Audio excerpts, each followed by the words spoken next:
अस्सलाम वालेकुम नाजरीन। आज 18 जुलाई 2025 है और दिन है जुमे का। ARY न्यूज़ ने इमरान खान साहब के मुतालिक ये कैसा इंकशाफ कर दिया है। ARY न्यूज़ के जो प्रेसिडेंट हैं अमाद यूसुफ साहब, उन्होंने ट्वीट किया है अपने ट्विटर अकाउंट पे, एक्स अकाउंट पे ट्वीट किया है कि अरशद शरीफ साहब ये चाहते थे कि फ़र्स्ट वर्ल्ड कंट्री का कोई वीज़ा ले लें और ये काम इमरान खान साहब बआसानी कर सकते थे। इमरान खान साहब के जो है बैरून मुल्क में कॉन्टैक्ट्स हैं और इसके अलावा जिस मुल्क में उनके बच्चे थे वहाँ पे भी उनके ज़्यादा कॉन्टैक्ट्स हैं, लेकिन इमरान खान साहब ने अरशद शरीफ साहब के लिए ये काम नहीं किया। ये एक मेन हिस्सा है उनके ट्वीट का। तो इस पे अब जो है सोशल मीडिया एक्टिविस्ट जो हैं और जो गैर जानिबदार सहाफ़ी हैं हजरात है, उन्होंने अमाद यूसुफ साहब को आड़े हाथों लेना शुरू कर दिया है।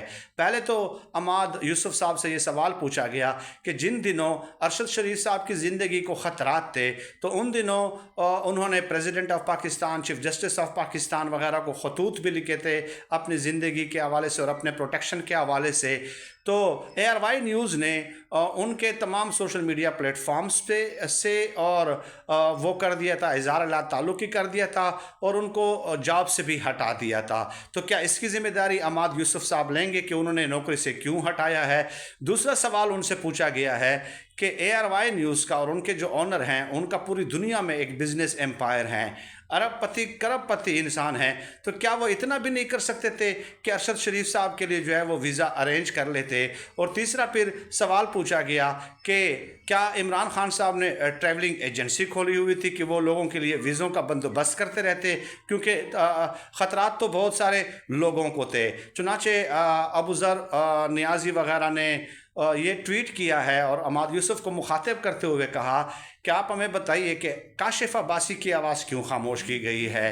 तो उस पर अमाद यूसुफ साहब का कहना है कि काशिफ अब्बासी साहब दीगर सोशल मीडिया प्लेटफॉर्म्स पे आ सकते हैं, अगर वो आना चाहें तो आ सकते हैं, लेकिन वो नहीं आ रहे, तो इसका मतलब ये हुआ कि उन्होंने खामोश रहने का फ़ैसला कर लिया है। तो इस पर फिर सवाल बनता है कि आप दीगर सोशल मीडिया का कि आप ज़िम्मेदार नहीं हैं, आप अपने ज़िम्मेदार हैं।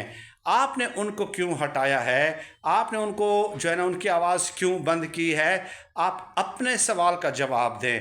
दीगर सोशल मीडिया की ज़िम्मेदारी आपके ऊपर आयद नहीं होती है। तो ये एक बड़ा इंकशाफ है हमारे लिए कि जैसे वो इल्ज़ाम शिफ्ट कर रहे हैं इमरान खान साहब की तरफ, हालांकि इमरान खान साहब उस वक्त वज़ीर आज़म भी नहीं थे, याद रखें, और अपने ऊपर जो कातिलाना हमला इमरान खान के ऊपर हुआ था उसकी FIR तक भी वो रजिस्टर नहीं करा सके। तो कैसे